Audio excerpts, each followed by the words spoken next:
Hi viewers, welcome to our channel Ertugrul math institute. आज के lecture में हम कवर करने जा रहे हैं बहुत ही इंपॉर्टेंट क्वेश्चंस अलजेब्रा से रिलेटेड, वेक्टर स्पेसेस से रिलेटेड, उसकी बेसिस डायमेंशन से रेलिवेंट कि अगर हमारे पास दो सब स्पेसेस गिवन हो तो उसकी डायमेंशन किस तरह से फाइंड आउट करेंगे, अगर दो सब स्पेसेस गिवन हो उनके इंटरसेक्शन की जो है वो डायमेंशन किस तरह से फाइंड आउट करेंगे।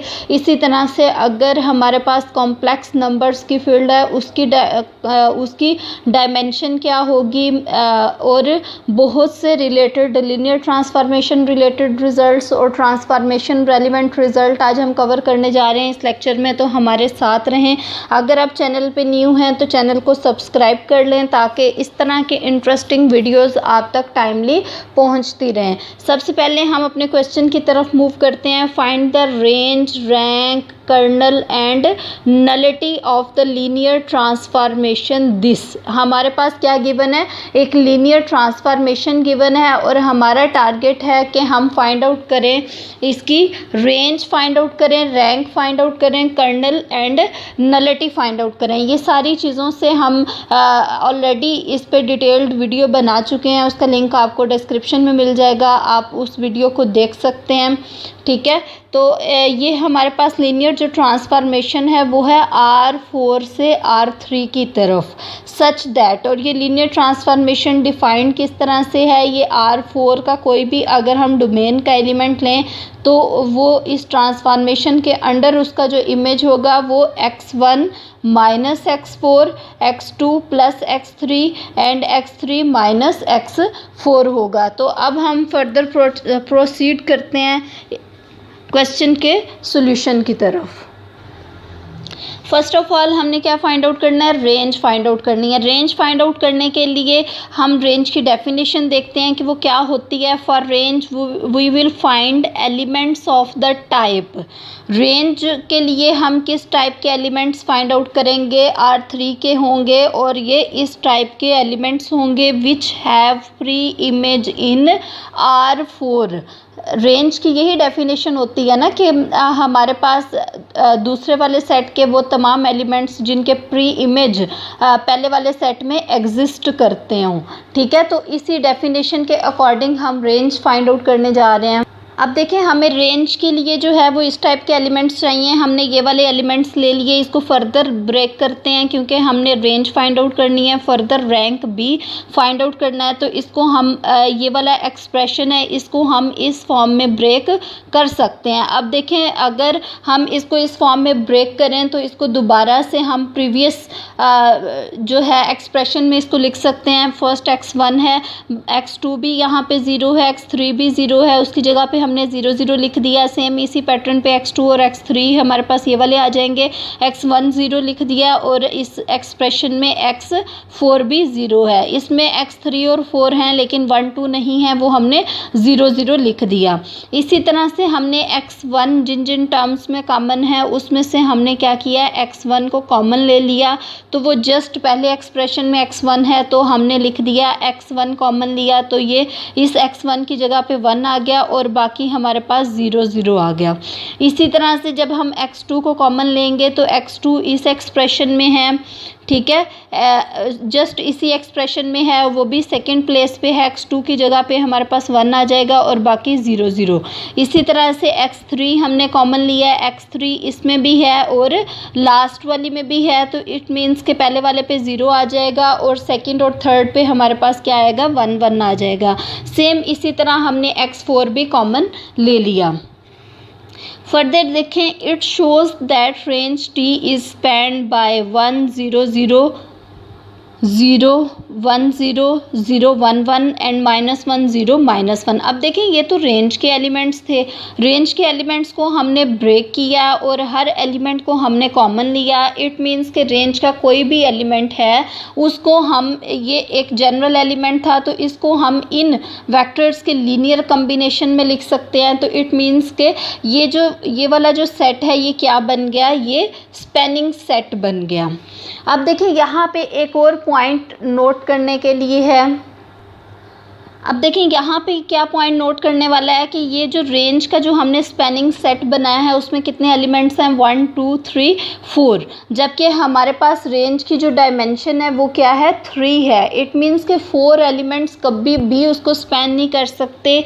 इन चारों में से कोई ना कोई लीनियरली डिपेंडेंट ज़रूर होगा, but since range is a subspace of R3 which has dimension 3, these 4 elements can not form basis of range of T. इसलिए ये 4 एलिमेंट्स नहीं बना सकते। मैक्सिमम कितने एलिमेंट्स बना सकते हैं, 3 बना सकते हैं, ठीक है। इफ़ वी कंसिडर 3 मेंबर्स, अब हमने देखना है कि इनमें से कौन से एलिमेंट्स जो हैं वो लीनियरली इंडिपेंडेंट है। बारी बारी हम इनके कम्बिनेशंस ले लेके चेक करेंगे। एक दफ़ा हमने फर्स्ट टाइम ही हमने ये वाला लिया 1 0 0 0 1 0 एंड लास्ट ये वाला। अब देखें इसको हम चेक करेंगे कि क्या ये रेंज के एलिमेंट्स को स्पैन करता है।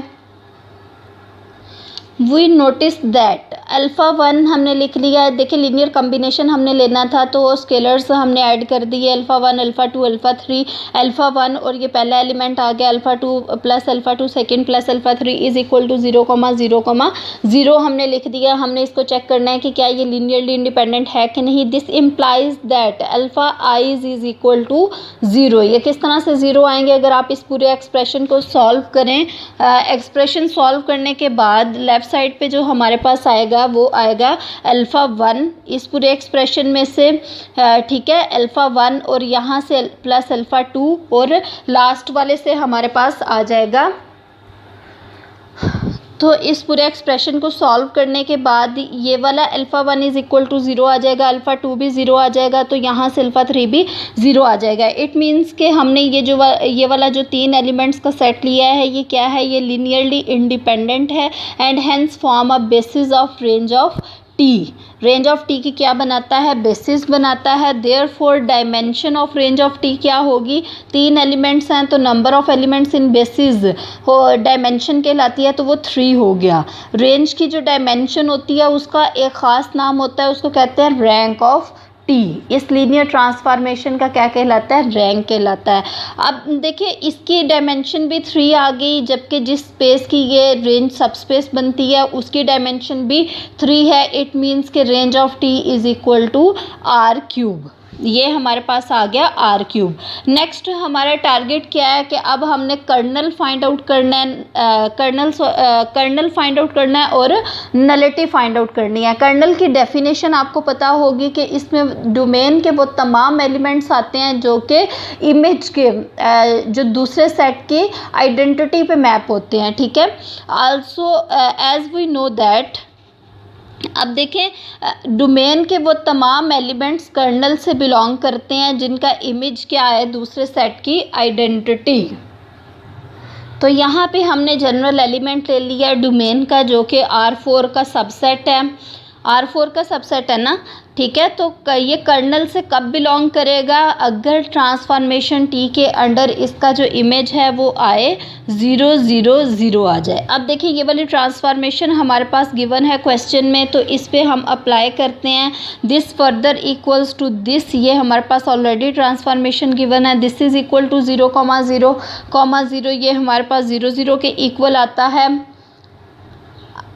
अब देखें अगर ये 0 0 के इक्वल है इट मीन्स ये दोनों साइड्स आपस में इक्वल हैं, इनके कंपोनेंट्स क्या होंगे, वो भी इक्वल होंगे। तो this first component is equal to 0, second component also equal to 0, third component भी इक्वल टू 0 आ गया।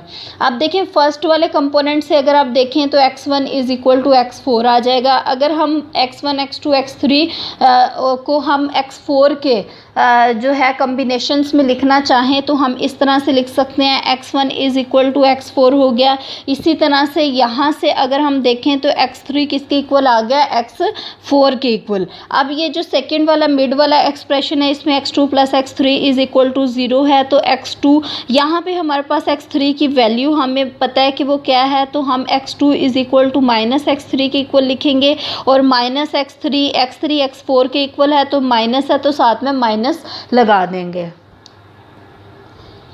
अब अगर हम इसको एलिमेंट्स की फॉर्म में लिखें, are the elements of the type, पहला एलिमेंट x1 किसके इक्वल है, x4 हमने लिख दिया है, x2 किसके इक्वल है, माइनस x4 के इक्वल है, x3 हमारे पास x4 के इक्वल है और x4 ही है, ठीक है। Are in the kernel T, ये हमारे पास कर्नल में चले गए, that is kernel is spanned by this element, x4 हमने सारे एलिमेंट्स में से कॉमन ले लिया, तो जो अंदर आएगा एक ही वेक्टर है, तो it means single non zero vector हमेशा लीनियरली इंडिपेंडेंट होता है, तो ये इसको स्पैन करेगा। This being linearly independent forms basis of kernel of T। अब देखें कर्नल में जो है उसकी बेसिस में एक ही एलिमेंट है, इट मीन्स इसकी डायमेंशन क्या होगी, 1 होगी। अब कर्नल की जो डायमेंशन होती है उसका एक स्पेसिफिकली हम उसको कहते हैं नलिटी, तो इसकी नलिटी क्या हो गई, 1 होगी। यही हमने प्रूफ करना था। अगर आपको कोई भी क्वेश्चन आ जाए, कोई भी लीनियर ट्रांसफॉर्मेशन गिवन हो, अगर उसकी लीनियर ट्रांसफॉर्मेशन गिवन है तो हम इजीली क्या कर सकते हैं, उसकी कर्नल फाइंड आउट कर सकते हैं, रेंज फाइंड आउट कर सकते हैं, नलिटी फाइंड आउट कर सकते हैं, ठीक है। तो चलते हैं हम नेक्स्ट क्वेश्चन की तरफ।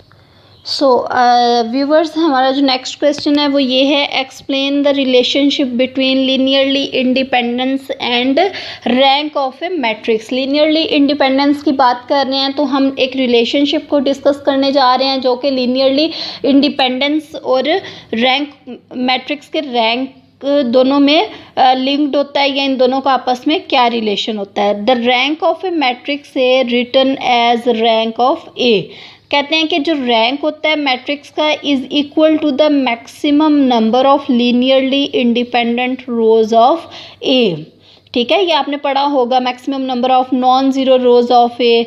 तो वो जो नॉन ज़ीरो रोज़ एंड पे आती हैं बेसिकली वो क्या होती हैं, वो linearly independent rows of A होती हैं। Are the dimension of row space of A, या फिर रैंक क्या होता है, dimension of row space of A, या फिर इसको अगर आपने रो ऑपरेशंस के थ्रू अगर उसको लीनियरली इंडिपेंडेंट रोज हासिल की हैं तो वो dimension of row space of A कहलाएगी। अगर कॉलम ऑपरेशंस अप्लाई कर करके हमने किसी भी मैट्रिक्स का रैंक फाइंड आउट किया है तो वो कॉलम स्पेस की डायमेंशन कहलाएगी, ठीक है। Also the maximum number of linearly independent rows of any matrix A is equal to the maximum number of linearly independent columns of any matrix A. देखें इन दोनों का आपस में लिंक क्या है, क्या चाहे हम row linearly independent number of rows count कर लें या फिर नंबर ऑफ कॉलम्स काउंट कर लें, वो आपस में इक्वल होते हैं। Thus the dimension of row space of A is equal to the dimension of the column space of A. तो इस तरह से रो स्पेस और कॉलम स्पेस की डायमेंशन क्या होगी, आपस में सेम होगी, ठीक है। तो ये एक इंटरेस्टिंग रिलेशनशिप था लीनियरली इंडिपेंडेंस और किसी भी मैट्रिक्स के रैंक आपस में। होप सो आपको समझ आ गई होगी। नेक्स्ट हम एक और क्वेश्चन की तरफ मूव करते हैं। अगर आपको समझ नहीं आई वीडियो पॉज करें और दोबारा से दोबारा आप उसको देखें, सुने, समझें, डेफिनेटली आपको समझ आ जाएगी, ठीक है। तो वीडियो को लास्ट तक लाजमी वॉच करें, बहुत इंटरेस्टिंग क्वेश्चंस हैं और जो आप लोगों के लिए बहुत ज़्यादा हेल्पफुल होने वाले हैं, ठीक है।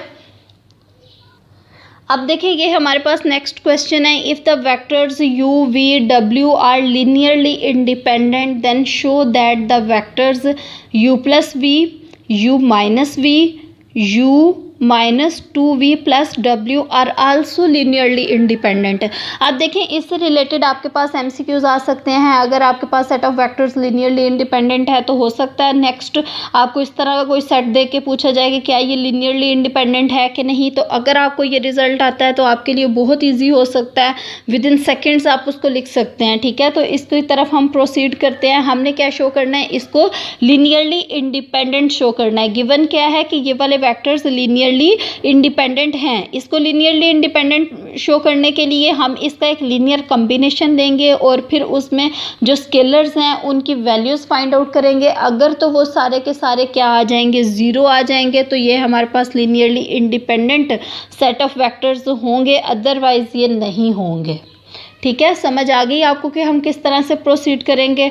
फॉर लीनियरली इंडिपेंडेंस लेट, ये पहला एलिमेंट ले लिया हमने, उसके साथ स्केलर ए लिख दिया, प्लस बी लगा दिया, दूसरा एलिमेंट प्लस सी, और ये third element is equal to 0।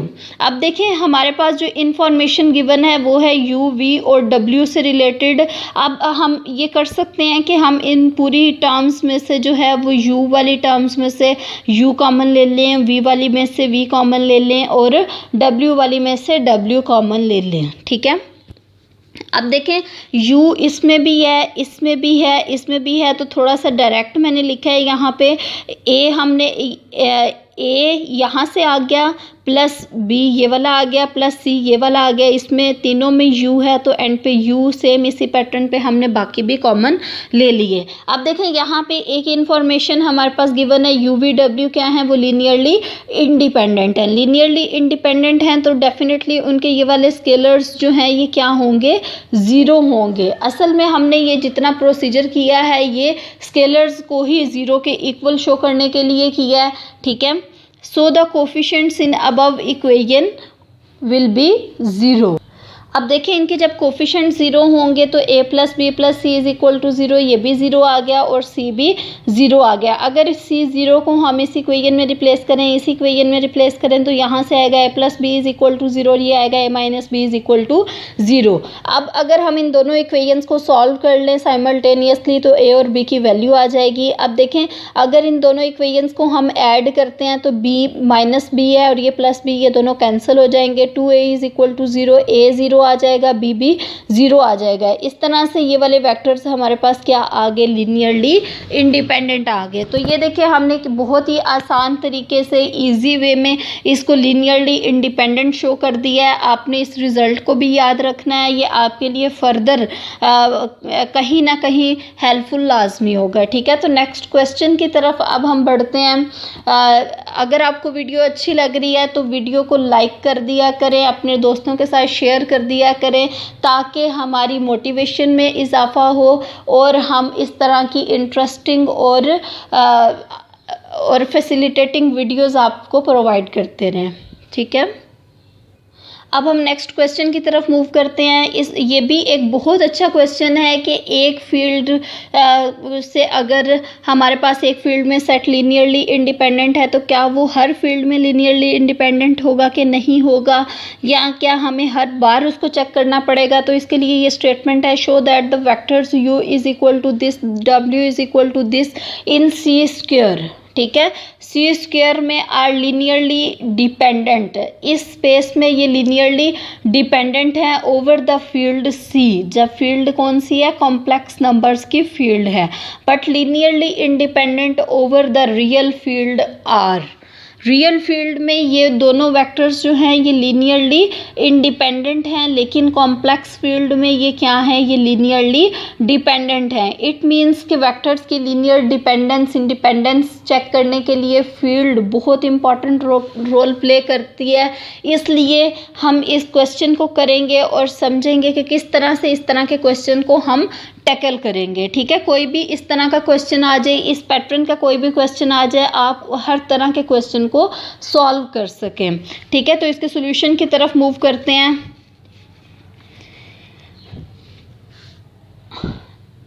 As we know that two vectors are linearly dependent, पहले linearly dependent हमने देखना था over the field C। अब देखें हमने ऑलरेडी ये लेक्चर किया हुआ है, इसका लिंक भी आपको डिस्क्रिप्शन में मिल जाएगा। लीनियर डिपेंडेंस के बारे में, इंडिपेंडेंस के बारे में हमने बहुत ही शॉर्ट ट्रिक्स की हैं और इवन 6 to 7 डिफरेंट टाइप्स के क्वेश्चंस को हम किस तरह से लीनियरली डिपेंडेंस इंडिपेंडेंस उनकी चेक करते हैं, ये सारी चीज़ें हमने डिटेल में की हैं। लीनियरली इंडिपेंडेंस से रिलेटेड हमने एक क्राइटेरिया किया था कि कोई भी सेट ऑफ वेक्टर्स जो है वो लीनियरली डिपेंडेंट होगा अगर एक वेक्टर जो है वो दूसरे वेक्टर के लीनियर कॉम्बिनेशन में लिखा जा सके, या फिर एक वेक्टर दूसरे वेक्टर का स्केलर मल्टीपल हो। वो स्केलर किससे बिलोंग करना चाहिए, डेफिनेटली फील्ड से बिलोंग करना चाहिए। अगर over the field of complex numbers है तो स्केलर कॉम्प्लेक्स नंबर में से होगा, अगर over the field of real numbers है तो स्केलर कहाँ से होगा, रियल नंबर्स में से होगा। ठीक है, अब देखें एक वेक्टर हमारे पास है u is equal to 1 plus iota comma 2 iota, इसको हमने ये लिख दिया, इस फॉर्म में लिख दिया। ठीक है, अब देखें अगर हम इसमें से 1 प्लस एओटा जो है इसको सेपरेट लिख दें, इसको कॉमन ले लें तो यहाँ पे 1 आ जाएगा। 1 प्लस एओटा हमने यहाँ से कॉमन लिया है तो यहाँ पे भी 1 प्लस एओटा आ गया। ठीक है, अगर आप देखें तो ये जो वेक्टर है एक तो 1 प्लस एओटा, दूसरा ये w वेक्टर नहीं है। ठीक है, w वेक्टर है ना, और ये जो स्केलर है ये फील्ड से बिलोंग करना चाहिए। फील्ड जो है वो कॉम्प्लेक्स नंबर्स की है, तो ये क्या हो गए, दोनों वेक्टर्स u और w आपस में स्केलर मल्टीपल हो गए। Therefore u and w are linearly dependent over the field of complex numbers. ठीक है, ये दोनों वेक्टर्स क्या हो गए, लीनियरली डिपेंडेंट हो गए किस फील्ड पे, कॉम्प्लेक्स नंबर्स पे, क्योंकि हमारे पास एक स्केलर आ गया कॉम्प्लेक्स नंबर से बिलोंग करता हुआ जिसने इन दोनों वेक्टर्स को क्या कर दिया, लीनियरली डिपेंडेंट कर दिया। ठीक है, तो नेक्स्ट हम देखते हैं कि किस तरह से ये over real numbers linearly independent है। अब देखिए ये तो हमारे पास कॉम्प्लेक्स नंबर्स था तो हमने इन दोनों को एक दूसरे के मल्टीपल में लिख दिया। इसको प्रूफ करने का एक और तरीका भी है कि हम इसको जो है वो लीनियरली इंडिपेंडेंट शो करने के लिए स्केलर मल्टीपल लिखते। पहले कोई स्केलर लेते a into U plus B into W is equal to 0,0 लिखते, फिर उसके बाद a और b की वैल्यूज़ फाइंड आउट करते।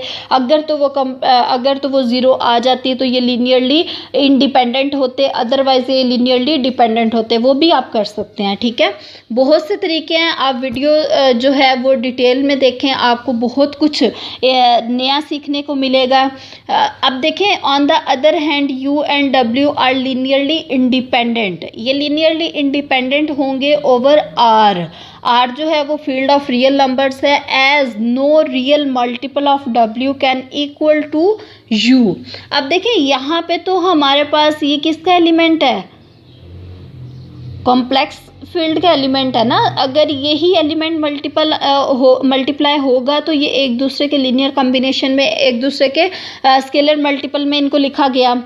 अब देखें यहाँ पे कोई भी ऐसा रियल नंबर तो एग्जिस्ट नहीं करेगा कि इस वेक्टर को और इस वेक्टर को आपस में इनके जो है वो स्केलर मल्टीपल में लिख सके और वो स्केलर भी हमारे पास फील्ड ऑफ रियल नंबर से बिलोंग करे। ऐसा कभी भी पॉसिबल नहीं होगा। आप इसको दूसरे मैनुअल वे में भी इसको चेक कर सकते हैं। ठीक है, मैं आपको नेक्स्ट वीडियो में इसका मैनुअल वे, जिस तरह से हम लीनियर कॉम्बिनेशन बनाते हैं फिर स्केलर्स की वैल्यूज़ फाइंड आउट करते हैं, उस तरह से भी कर सकते हैं, इस तरह से भी कर सकते हैं। ठीक है, अगर तो आपको डायरेक्ट नज़र आ रहा है कि एक दूसरे के मल्टीपल हैं कि नहीं हैं तो आप डायरेक्ट लिख सकते हैं। क्वेश्चन के मार्क्स के अकॉर्डिंग भी डिपेंड करता है। ठीक है, तो नेक्स्ट हम अपने अगले क्वेश्चन की तरफ मूव करते हैं। नेक्स्ट क्वेश्चन है हमारे पास, find the basis and dimension of u plus W. U और w जो है वो कोई सी दो सब स्पेसेस हैं वेक्टर स्पेस की। अब इनके सम की डायमेंशन क्या होगी, इनके इंटरसेक्शन की डायमेंशन क्या होगी, अभी इस क्वेश्चन में हम ये डिस्कस करने जा रहे हैं। नेक्स्ट वीडियो में हम करेंगे कि डायरेक्ट सम की डायमेंशन क्या होगी, हम किस तरह से उसको शॉर्टली कैलकुलेट कर सकते हैं, और इंटरसेक्शन की जो डायमेंशन है वो हम किस तरह से एक और वे से भी इसको कैलकुलेट कर सकते हैं। तो हमारे साथ रहे, वीडियो को लास्ट तक लाजमी वॉच करें बेटर अंडरस्टैंडिंग के लिए। ठीक है, इसमें u जो है उसका स्पैनिंग सेट ये वाला गिवन है, स्पैनिंग सेट गिवन है। ठीक है, u जो है वो इन 3 वेक्टर्स से स्पैन हो रहा है। इसी तरह से जो w जो सब स्पेस है वो भी इन 3 वेक्टर्स से क्या हो रही है, स्पैन हो रही है। अब हमने इसके सम की डायमेंशन फाइंड आउट करनी है, इंटरसेक्शन की डायमेंशन फाइंड आउट करनी है। इस लेक्चर में आज हम सम की डायमेंशन कैलकुलेट करेंगे। ये जो आपको अभी मैं वे करवाने जा रही हूँ ये कंपैरेटिवली इजी वे है सम की डायमेंशन कैलकुलेट करने के लिए। ठीक है, एक और तरीका भी है, थोड़ा लेंथी है, जिसमें अगर आपको ये भी डायमेंशन कैलकुलेट करने का कहा गया हो या इस तरह की कुछ और डायमेंशन भी आपने कैलकुलेट करनी हो तो हम सेकंड जो मेथड है वो फॉलो करेंगे। अभी हम जस्ट सम ऑफ 2 सब स्पेसेस की डायमेंशन फाइंड आउट करने जा रहे हैं बहुत ही इजी वे से। ठीक है, तो हम अपने सॉल्यूशन की तरफ मूव करते हैं। U plus W is the space spanned by all 6 vectors. अब देखिए ये U के स्पैनिंग सेट में ये वाले 3 वेक्टर्स हैं, W में ये हैं। अब अगर हम उन दोनों का सम कर दें तो डेफिनेटली ये 6 के 6 जो वेक्टर्स हैं ये इसके सम को क्या करेंगे, स्पैन करेंगे। अब हमारा टारगेट जो है वो हमने इसके सम की बेसिस फाइंड आउट करनी है।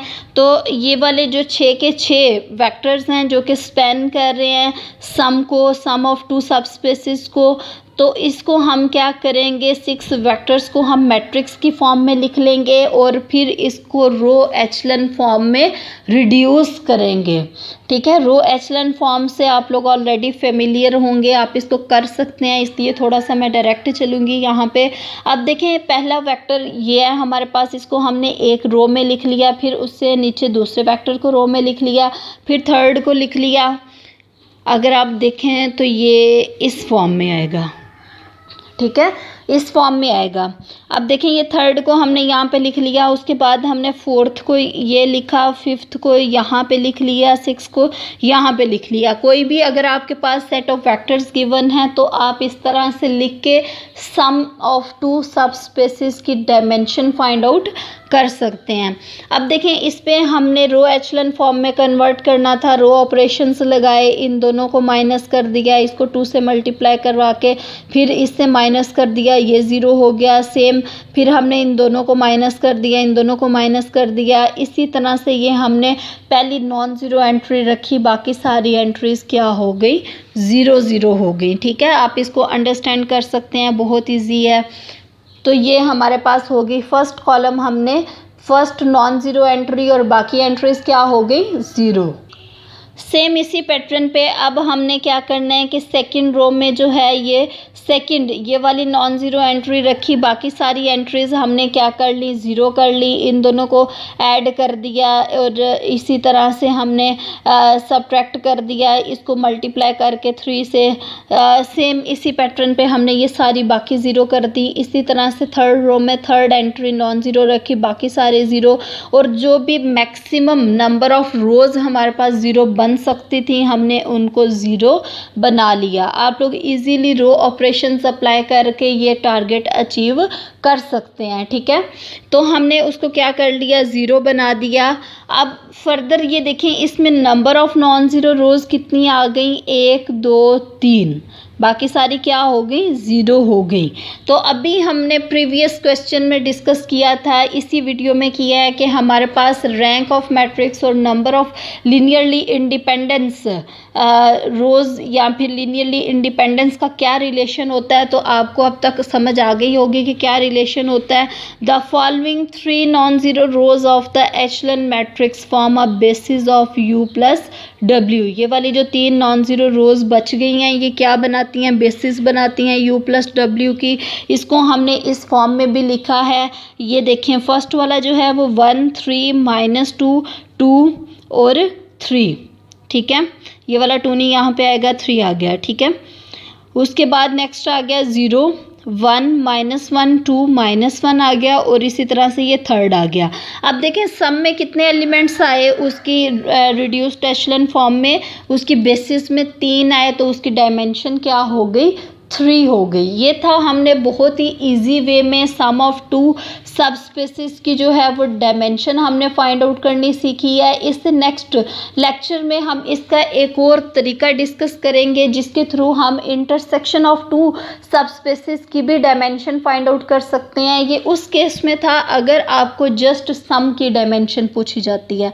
आपने नोट किया होगा ये कंपैरेटिवली इजी मेथड है। ठीक है, तो नेक्स्ट हम अगले क्वेश्चन की तरफ मूव करते हैं। So the students now we are going to discuss 2 examples of subspaces कि अगर हमारे पास कोई भी सेट गिवन हो तो हम उसको किस तरह से सबस्पेस प्रूफ कर सकते हैं। सबस्पेस प्रूफ करने के लिए आपको ये पता होना चाहिए कि सबसे पहले हमें 0 वेक्टर जो है वो शो करना पड़ता है कि उसमें उससे बिलोंग करता है कि नहीं करता। वो किस तरह से हम चेक करेंगे ये हम डिस्कस करेंगे अभी डिटेल में। अब देखें ज़ीरो वेक्टर अगर तो उस सेट से बिलोंग कर जाएगा तो सबस्पेस की पहली कंडीशन हमारे पास क्या हो जाएगी, होल्ड हो जाएगी। सेकंड कंडीशन हमें सबस्पेस क्राइटेरिया को प्रूफ करना है। अगर तो सबस्पेस क्राइटेरिया भी उस सबसेट पे होल्ड कर जाता है तो दोनों कंडीशंस सेटिस्फाई हो जाएंगी और इस तरह से वो क्या हो जाएगा, हमारे पास सबस्पेस प्रूफ हो जाएगी। यहाँ पे एक सेट गिवन है, show that H is equal to A0B। ये हमारे पास ये वाला एक कॉलम वेक्टर की फॉर्म में गिवन है। यहाँ पे ये जो इसकी सेकंड एंट्री है ये क्या है, 0 है और A और B है। A और B पे फर्दर कंडीशंस हैं कि A और B किससे बिलोंग करते हैं, रियल नंबर्स से बिलोंग करते हैं। हमने ये शो करना है कि ये क्या है, is a subspace of R cube. ठीक है, firstly we check whether zero vector of R cube is in H। अब हमने इसमें ज़ीरो वेक्टर क्यों हमने चेक करना है, देखें सबस्पेस होती ही तब है जब वो इटसेल्फ वेक्टर स्पेस बना रही हो। ऐसा non empty subset vector space का जो इटसेल्फ वेक्टर स्पेस बना रहा हो। वेक्टर स्पेस में आइडेंटिटी होती है, सबस्पेस में भी आइडेंटिटी का होना ज़रूरी होता है। ठीक है, अब देखें सबसे पहले हमने ज़ीरो वेक्टर चेक करना है। ये वाला जो भी वेक्टर आपके पास गिवन हो, जो भी सेट में एलिमेंट गिवन हो, उसको आपने 0 0 के इक्वल रख देना है। मीन्स जिस टाइप का आपके पास एलिमेंट हो उसी टाइप का आपने ज़ीरो वेक्टर लेना है। ठीक है, ये हमने ले लिया। अब उसके बाद देखें यहाँ पे ये दोनों आपस में इक्वल हैं तो डेफिनेटली A किसके इक्वल जाएगा, 0 के। 0 खुद 0 के इक्वल है, B भी 0 के इक्वल। अब क्या हम A और B 0 ले सकते हैं, यस ले सकते हैं क्योंकि वो R से बिलोंग कर रहे हैं। This is possible only if A is equal to 0 is equal to B। A और B दोनों 0 हों तो तभी ये पॉसिबल होगा।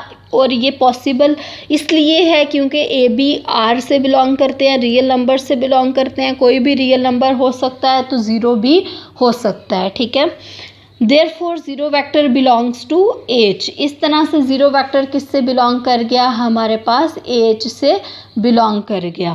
Now we check the subspace criteria. अब हम क्या करेंगे, सबस्पेस क्राइटेरिया चेक करेंगे जिस पे दो कंडीशंस होती हैं। एक तो स्केलर मल्टीप्लिकेशन उसमें जानी चाहिए और सेकंड जो है वो वेक्टर एडिशन उसमें जानी चाहिए। इन दोनों कंडीशंस को हम एक कंडीशन में भी कंबाइन कर सकते हैं। सबस्पेस क्राइटेरिया से रिलेटेड डिटेल्ड हम डिस्कस कर चुके हुए हैं, इससे रेलिवेंट आपको वीडियो भी मिल जाएगी। उसका आपको जो लिंक है वो डिस्क्रिप्शन में आ जाएगा, आप लाजमी उसको देखें, बहुत ही इंफॉर्मेटिव वीडियो है। अब देखिए इसको सबस्पेस प्रूफ करने के लिए हमने क्या किया, दो एलिमेंट्स लिए। दो एलिमेंट्स किसके लिए, इस सेट के लिए। तो डेफिनेटली वो एलिमेंट्स भी इसी फॉर्म के होंगे। तो हमने ले लिया A1 0 B1 A2 0 B2 जी। तो हमने ये दो एलिमेंट्स ले लिए A2 0 B2 किससे बिलोंग करते हैं, डेफिनेटली R3 से बिलोंग करेंगे। और ये जो कांस्टेंट्स हैं हमारे पास ये R से बिलोंग करते हैं। ठीक है, अब हम इस पे सबस्पेस क्राइटेरिया अप्लाई करने लगे हैं। कोई भी कांस्टेंट देखें ए बी ऑलरेडी इसमें यूज़ हो रहे हैं तो हमने ए बी से हट के डिफरेंट कांस्टेंट लिए हैं ताकि हमें कन्फ्यूजन ना हो। ठीक है, तो सी और डी हमने दो कांस्टेंट्स लिए हैं। पहले वाले को हमने सी से मल्टीप्लाई करवाया, ये क्या हो गया, स्केलर मल्टीप्लिकेशन की प्रॉपर्टी हो गई। इसी तरह सेकंड वाले पे भी हमने अप्लाई की और फिर इन दोनों को ऐड कर दिया तो वेक्टर एडिशन और स्केलर मल्टीप्लिकेशन दोनों प्रॉपर्टीज़ जो हैं वो एक कंडीशन में जो है वो कंबाइन हो गई। अब देखिए यहाँ पे स्केलर जो है वो मल्टीप्लाई हो रहा है तो डेफिनेटली हर एंट्री के साथ मल्टीप्लाई होगा, यहाँ पे भी मल्टीप्लाई होगा। अब मिड वाली जो है वो है ही 0 तो ये दोनों क्या रहेंगी, 0 ही रहेंगी। उसके बाद हमने क्या करना है, इन दोनों को ऐड कर देना है। इन दोनों को ऐड करने के बाद जो हमारे पास फॉर्म आएगी वो कुछ इस तरह से आएगी, CA1 प्लस DA2, ये 0 प्लस 0 0 ही रहेगा, CB1 प्लस DB2। अब देखें क्या ये H से बिलोंग करता है कि नहीं करता, अब हमने ये चेक करना है। अब A1 और A2 किससे बिलोंग करते थे, रियल नंबर से बिलोंग करते थे। C और D जो थे वो कोई भी कांस्टेंट्स थे, R से बिलोंग करते थे। तो डेफिनेटली उनका सम जो भी आएगा वो रियल नंबर तो रहेगा। यही तो कंडीशन थी कि पहले वाला जो एलिमेंट है वो R से बिलोंग करे, अगला 0 हो, थर्ड वाला भी R से बिलोंग करे। तो ये वाली जो कंडीशन है यहाँ पे सेटिस्फाई हो रही है। इट मीन्स कि हमारे पास ये जो सेट है एच वो क्या हो गया, इज़ अ सब स्पेस ऑफ आर क्यूब। तो यही हमने प्रूफ करना था। बहुत अच्छे तरीके से हमने इसको प्रूफ किया। आप लाजमी इसको देखें, ठीक है। इस तरह का कोई भी क्वेश्चन आपके पास आ जाए तो आप उसको इन दो कंडीशंस के थ्रू चेक करके प्रूफ कर सकते हैं। नेक्स्ट हमारे पास एक और क्वेश्चन है सबस्पेस से ही रिलेटेड कि क्या ये जो सेट गिवन है H is equal to A plus B A plus 1 A, ये जो वेक्टर हमारे पास गिवन है जहाँ पे ये जो ए बी जो हैं वो किससे बिलोंग करते हैं, आर से बिलोंग करते हैं, is a subspace of R cube. क्या ये आर क्यूब की सबस्पेस है? अगर है तो क्यों है, अगर नहीं है तो रीज़न बताएं, ठीक है। अब आपने देखा होगा कि ये वाला क्वेश्चन जो है वो ऑलमोस्ट प्रीवियस क्वेश्चन के साथ बहुत ज़्यादा सिमिलैरिटी रखता है, लेकिन ये क्वेश्चन चूज़ करने की रीज़न ये थी कि वो सबस्पेस बनती है लेकिन ये सबस्पेस नहीं बनती। तो हम देखते हैं कि ऐसी क्या वजह है ये सबस्पेस नहीं है। तो अभी हमने डिस्कस किया कि सबस्पेस के लिए दो प्रॉपर्टीज़ होती हैं। पहली बात तो ये ज़ीरो वेक्टर उससे बिलोंग करे, सेकंड वेक्टर एडिशन और scalar multiplication means subspace criteria उस पर होल्ड करे। तो चलते हैं हम इसके सॉल्यूशन की तरफ। First of all we check whether zero vector belongs to H. इसके लिए हम क्या करेंगे, अभी हमने डिस्कस किया जो भी आपके पास एलिमेंट गिवन हो जिस फॉर्म का हो उसी फॉर्म के ज़ीरो वेक्टर के साथ उसको क्या कर देना है, इक्वेट कर देना है, ठीक है। तो यहाँ पे हमने इसको इक्वेट कर दिया 0 0 से।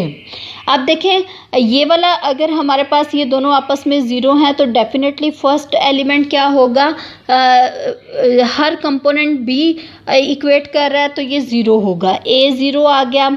अब देखें इस ये वाले A is equal to zero को अगर हम ऊपर वाली में इसमें रिप्लेस करें, A plus 1 is equal to zero है, ए ज़ीरो है तो 1 इज़ इक्वल टू ज़ीरो आ जाता है। क्या ये पॉसिबल है? तो ये पॉसिबल नहीं है, ठीक है। ए जो है वो हमारे पास यहाँ लास्ट वाली टर्म से ये ज़ीरो आ गया है। अगर आप इसको प्रीवियस इक्वेशन में इसमें ऐड सब्सटीट्यूट करें ए की वैल्यू को ज़ीरो तो 1 रह जाता है, यहाँ पे 1 इज़ इक्वल टू ज़ीरो आता है जो कि पॉसिबल नहीं होता। तो यहीं से हमने देख लिया कि हमारे पास ज़ीरो वेक्टर जो है वो इससे बिलोंग नहीं करता। So zero vector is not in H. Zero vector क्या है, एच से बिलोंग नहीं करता। Since A is equal to zero, B is equal to zero or any other combination of values for A and B does not produce the zero vector. A और B अगर आप कुछ भी लिख लें तो आपके पास ज़ीरो वेक्टर नहीं आएगा, ठीक है। आप डिफरेंट वैल्यूज़ चूज़ करके देख सकते हैं। Therefore H is not a subspace of R cube. इस तरह से H जो है वो R क्यूब की सबस्पेस नहीं है। ये बहुत से बच्चे ये मिस्टेक करते हैं, ठीक है। तो आपने सबस्पेस क्राइटेरिया और ज़ीरो वेक्टर भी उसमें चेक करना होता है। इसके बाद हम अपने लास्ट क्वेश्चन और बहुत ही इंटरेस्टिंग क्वेश्चन की तरफ मूव करेंगे कि कोई भी अगर आपके पास वेक्टर गिवन हो, सेट ऑफ वेक्टर्स गिवन हो, आप उसको किस तरह से बेसिस में उसकी एक्सटेंशन कर सकते हैं। तो हमारे साथ so the viewers our last question is as, अगर हमारे पास 1 1 1 जो है वो लीनियरली इंडिपेंडेंट हो। आपको पता है कि सिंगल नॉन ज़ीरो वेक्टर जब भी होता है वो क्या होता है, लीनियरली इंडिपेंडेंट होता है। In R cube over the field of real numbers extended to form a basis of R cube.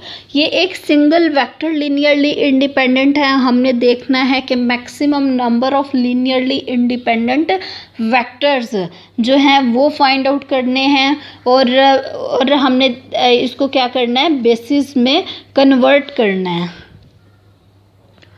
तो इसका सॉल्यूशन देखते हैं। 1 1 1 is non zero vector and is therefore linearly independent in R cube. हमें पता है कि जो भी सिंगल नॉन ज़ीरो वेक्टर होता है वो हमेशा लीनियरली इंडिपेंडेंट होता है। अगर हम कहें कि let S is equal to this, इसमें जस्ट एक ही वेक्टर रखें, then linear span of S. Linear span में क्या होते हैं, लीनियरली इंडिपेंडेंट वेक्टर्स के जो हैं वो सारे के सारे लीनियर कम्बिनेशन आ जाते हैं। कम्बिनेशन की बात करें तो स्केलर उनके साथ लाजमी होता है, तो हमने कह दिया उसके लीनियर स्पैन में जस्ट यही होगा। अगर एक और वेक्टर हम आर क्यूब का लें 1,0,0, अब देखें ये वाला जो वेक्टर है ये इस लीनियर स्पैन में है, नहीं है, ठीक है। तो एक रिज़ल्ट हमने पढ़ा हुआ है कि अगर हमारे पास एक वेक्टर लीनियर स्पैन में ना हो और उस वेक्टर को अगर उसके स्पैनिंग सेट में हम ऐड कर दें तो कोई फ़र्क नहीं पड़ता, वो लीनियरली इंडिपेंडेंट ही रहता है। तो उस रिज़ल्ट को हम यूज़ कर रहे हैं। Therefore S1 is equal to, एक तो ये वाला वेक्टर ऑलरेडी है, फिर उसके बाद हमने ये वाला वेक्टर जो कि लीनियर स्पैन में नहीं है उसको भी अगर हम इसमें ऐड कर दें तो ये लीनियरली इंडिपेंडेंट ही रहेगा। सेम इसी रिज़ल्ट को यूज़ करते हुए हम देखते हैं। अब देखें यहाँ पे है लीनियर स्पैन ऑफ S1 दूसरे वेक्टर के इंक्लूड होने के बाद ये वाला लीनियर कम्बिनेशन बन गया। अब अगर हम इन दोनों को सॉल्व करें तो हमारे पास ये किस फॉर्म का आएगा, alpha plus beta plus alpha comma alpha आ जाता है, ठीक है। अगर एक और वेक्टर हम लें 0, 1, 0, इससे बिलोंग नहीं करता लीनियर स्पैन से, इसका मतलब है इसको भी हम स्पैनिंग सेट में इंक्लूड कर सकते हैं, इसलिए भी ये लीनियरली इंडिपेंडेंट हो गया। यूँ इसके जो स्पैनिंग सेट में जो है वो 3 वेक्टर्स रह जाते हैं, ठीक है। तो यही उसकी एक्सटेंशन है लीनियरली इंडिपेंडेंट वेक्टर्स की बेसिस की तरफ। तो ये था हमारा आज का लेक्चर जो कि बहुत ही इंटरेस्टिंग रिजल्ट्स को होल्ड किए हुए है। ये अलजब्रा की आलमोस्ट बेसिक्स हैं। वेक्टर स्पेसेस जो हैं वो डायमेंशन के बगैर इनकम्प्लीट है, तो आप लाजमी इसको तैयार करें और हमारे YouTube channel Ertugrul math institute के साथ लिंक्ड रहें, अपडेटेड रहें, बेल आइकॉन पे क्लिक कर लें ताकि आपको इस तरह के इंफॉर्मेटिव वीडियोस के नोटिफिकेशन सबसे पहले पहुंचे। Thank you so much.